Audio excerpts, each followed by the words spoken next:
Okay, now that I'm recording this, I can see how strange it is that I've had my dog for almost 31 years. But when you live with something every day of your life, it's kinda normal, you know?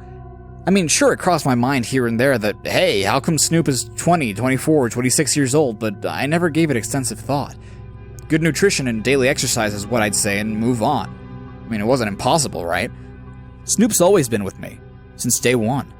I was born on August 10th, 1985, and my parents got him on August 9th, about 12 hours before I was born. They wanted me to grow up loving animals, so they got me a best friend from the start. He was the best dog in the world. And I know everyone says that about their animal, but mine really was. He never left my side, and I took him everywhere I could. I even brought him to the US when I moved here from Montenegro. Some of my ex-girlfriends weren't thrilled that I was so close to Snoop, but since he's been my buddy from the day I entered this world, he was always my priority. Not only was Snoop always available for infinite cuddles and 24/7 game of fetch, but he also got me out of a few strange situations.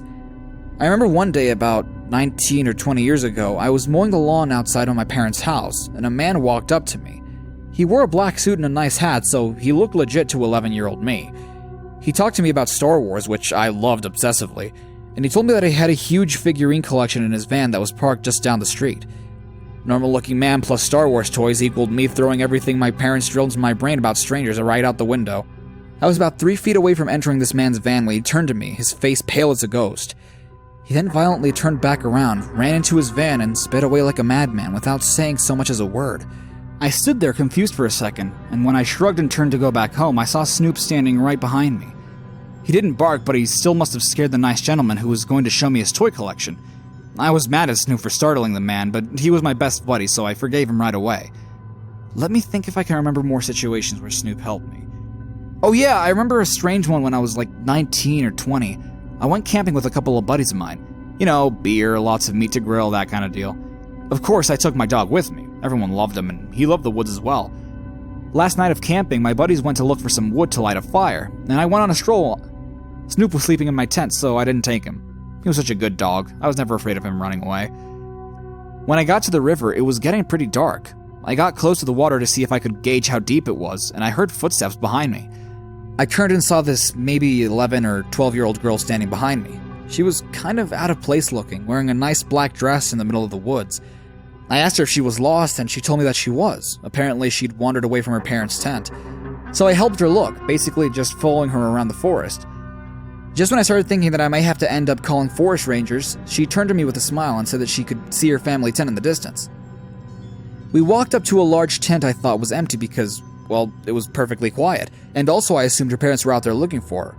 However, when she opened the tent, I saw a man and a woman sitting inside it, smiling at us.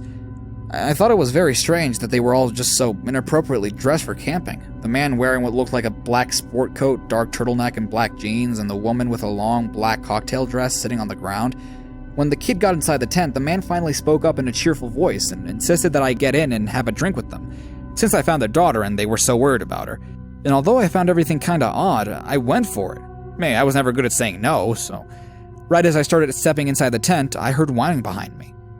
Snoop stood some 5 feet away, whining, and looked very disturbed. I've never seen him act like that. I stepped out of the tent, and as I walked towards Snoop, I heard the man yell for me to come back inside. I still chose my dog, as I always do. When I kneeled by Snoop, I thought it was weird that I couldn't hear a thing coming from the tent, or that none of them would come out. All of this was a bit too much for me, so I just yelled that I had to go back to my camp and my dog, and I left. Snoop started wagging his tail as soon as we were walking away, and I was happy that my best friend was cheerful once again. Another time a few years back, I was driving around town with Snoop in the passenger seat. That was kind of our thing, riding around and letting him look out the window as we passed the world. It started to get dark, so I turned back and headed home.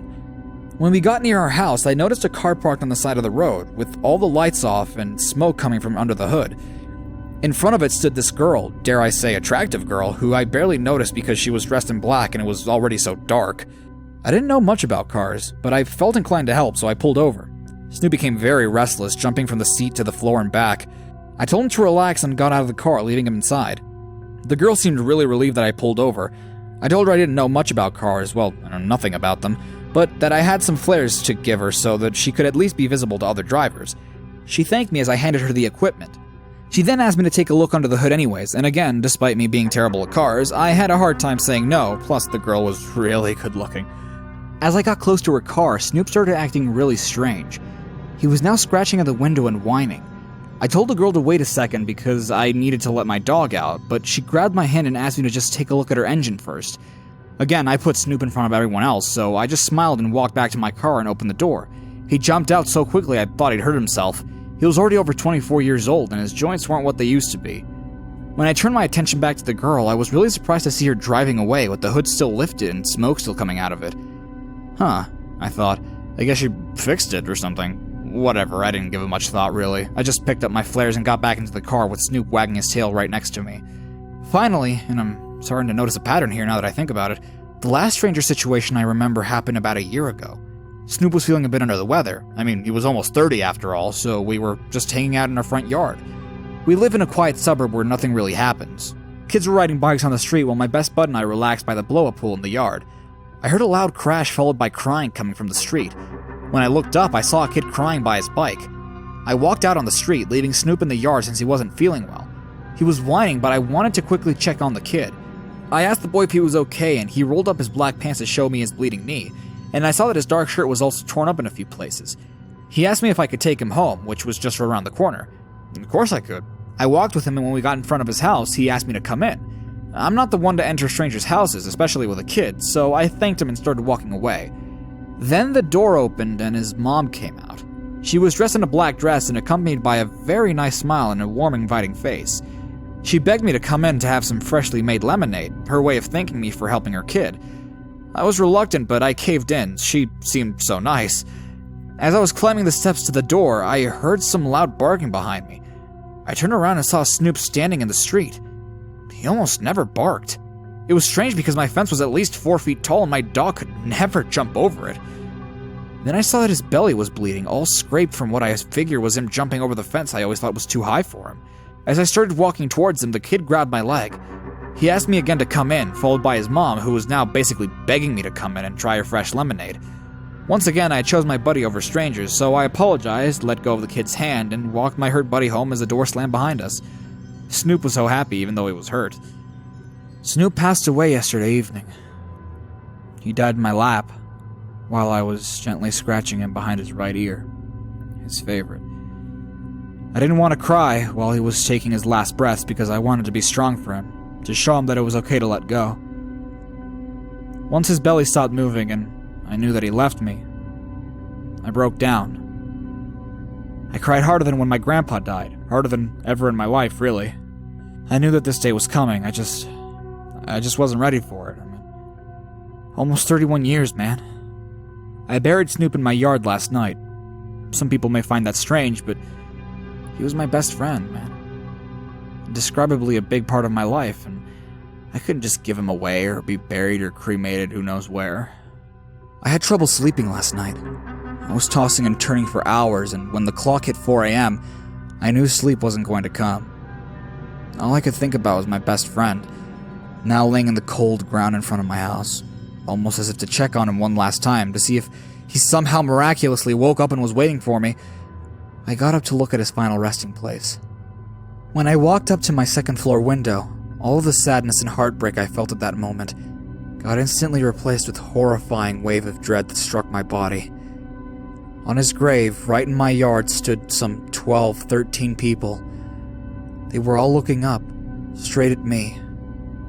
You never expect to see someone standing in your front yard in the middle of the night, especially not 13 people all dressed in black. And then, another shock hit me. I recognized them. One by one, I knew them all. It took me a bit, but I did. I swear to you, I did know them. The kid on the bike and his mom, the child in the forest with her parents, the girl I stopped to help on the side of the road, some other people from different one-time situations from my past. But the one that nearly paralyzed me right there was the man. The same man who tried to make me get into his van almost 20 years ago. He didn't look a second older than how I remembered him. Everyone else there I met in the U.S. The man, though. The man I met as a kid in Montenegro, 5,000 miles away. And he was standing in my yard looking at me. He then yelled at me to come on out. Everyone else started motioning for me to come down. The kid and his mom smiling, the broken car girl combing her hair and sending kisses, the camping family waving. They all wore the same clothes I remembered them wearing in the past. I pulled and actually nearly tore the drapes closed and called 911. 7 or so minutes of dreadful silence later, police cars showed up. They didn't see anyone in the yard, but promised to keep looking around in the neighborhood. I told them to go to the lady down the street's house, and they said they would. I haven't heard anything from them yet, and it's 11 a.m. I can see a lot of footprints in the grass in my yard, so this definitely isn't some grief-caused hallucination. What do you guys think of all this? I'm not some sort of oblivious idiot. I fully recognize the absurdity of this. I just have zero ideas as to what's going on. The bizarre situation is now consuming my mind as I sit here thinking what to do next. I think I'll go call my parents now. I wish I had my buddy next to me, man.